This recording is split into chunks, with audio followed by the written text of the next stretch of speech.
Ainsi, messieurs, ô ministres intègres, conseillers vertueux, voilà votre façon de servir, serviteurs qui pillez la maison.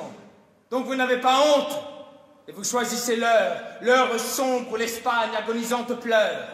Donc vous n'avez ici pas d'autres intérêts que remplir votre poche et vous enfuir après. Soyez flétris devant votre pays qui tombe, fossoyeur qui venait le voler dans sa tombe. Et voyez, regardez, ayez quelques pudeurs. L'Espagne et sa vertu, l'Espagne et sa grandeur, tout s'en va.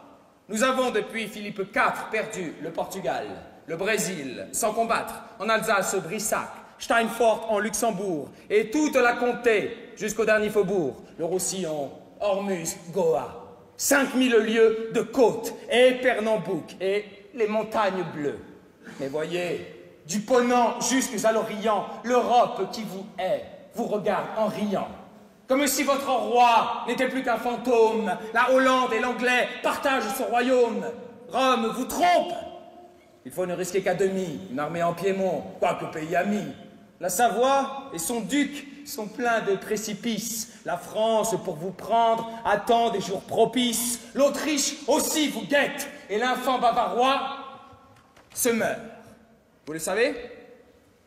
Quant à vos vice-rois, Médina fou d'amour, emplit Naples d'esclandre, vos démons vend Milan, les Gagnèches perdent les Flandres. Quel remède à cela? L'État est indigent. L'État est épuisé de troupes et d'argent. Nous avons sur la mer, où Dieu met ses colères, perdu 300 vaisseaux, sans compter les galères. Et vous osez, messieurs, en 20 ans, songez-y, le peuple, j'en ai fait le compte. Et c'est ainsi, portant sa charge énorme, et sous laquelle il ploie pour vous, pour vos plaisirs, pour vos filles de joie, le peuple misérable, y compris sûr encore, a sué 430 millions d'or. Et ce n'est pas assez. Et vous voulez...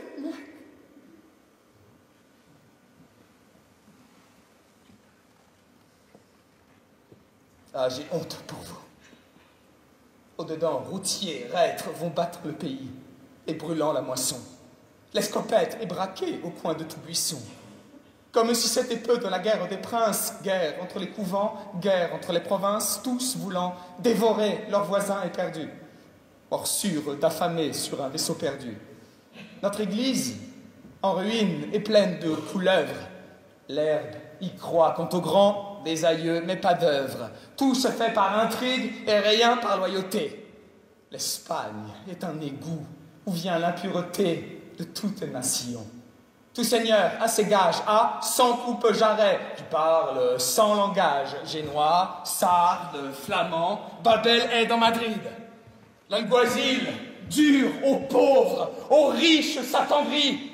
La nuit on assassine et chacun crie.